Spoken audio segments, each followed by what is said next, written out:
শীতের দুপুরে মাঝে মধ্যে হালকা পাতলা একটু টক ডাল হলে খাবারের আমেজটা বেশ জমেই যায়। আজকে আমি জলপাই আর টমেটো দিয়ে মসুর ডালের দারুণ টেস্টি একটি রেসিপি আপনাদের সাথে শেয়ার করছি। কে কিভাবে কি ফুরনে এই ডালটা রান্না করে থাকেন অবশ্যই আমাকে কমেন্টে জানাবেন। তো চলুন দেখে নিই আমি কি ফুরনে কীভাবে এই ডালটা রান্না করে থাকি। তো প্রথমে আমি একটা বাটি নিয়ে তার মধ্যে 1 কাপ পরিমাণ মসুর ডাল নিয়ে নিলাম।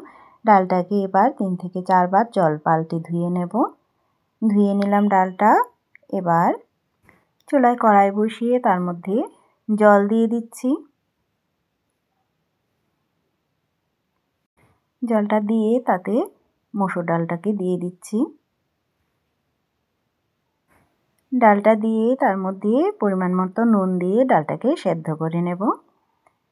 এদিকে ডালটা সেদ্ধ হতে হতে 3টে জলপাই আর 2টো টমেটো নিয়ে নিলাম। জলপাইটাকে এভাবে ছুরি দিয়ে চিড়ে নিচ্ছি।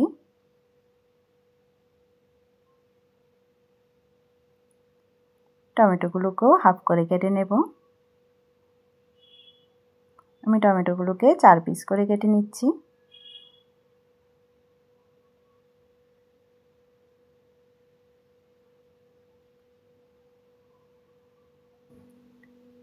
এগুলো কাটা হয়ে গেছে। এবার ডালটাকে দেখে নিচ্ছি।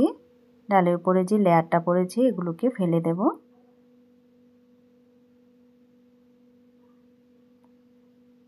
ডালটাও মোটামুটি সেদ্ধ হয়ে গেছে। আর 1-2 মিনিট সেদ্ধ করে নিলেই রেডি।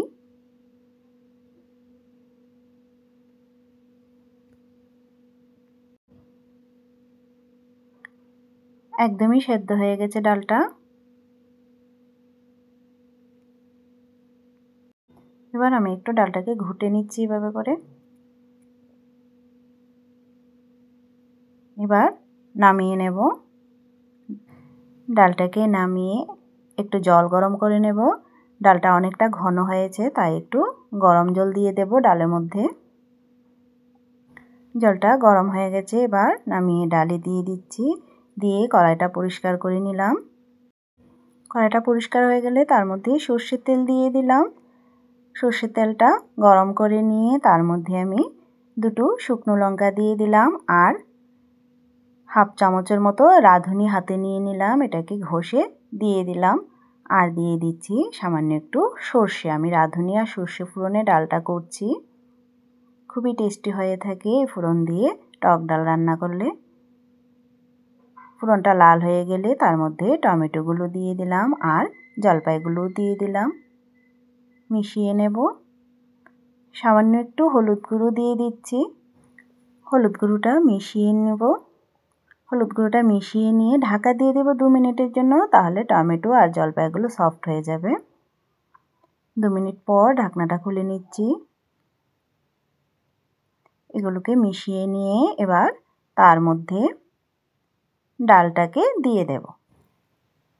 ডালটা দিয়ে তার মধ্যে 3টে চেরা কাঁচা লঙ্কা দিলাম। মিশিয়ে নিয়ে 5 থেকে 6 মিনিট এটাকে রান্না করে নেব। 5-6 মিনিট পর একদমই রেডি হয়ে গেছে জলপাই আর টমেটো দিয়ে মসুর ডাল। এবার নামিয়ে সার্ভ করে দেব। তো আমার আজকের রেসিপিটা যদি আপনাদের কাছে ভালো লেগে থাকে তাহলে ভিডিওটিতে একটা লাইক করবেন। নতুন বন্ধুদের কাছে চ্যানেলটা সাবস্ক্রাইব করার অনুরোধ রইল। দেখা হচ্ছে নেক্সট ভিডিওতে। সবাইকে ধন্যবাদ।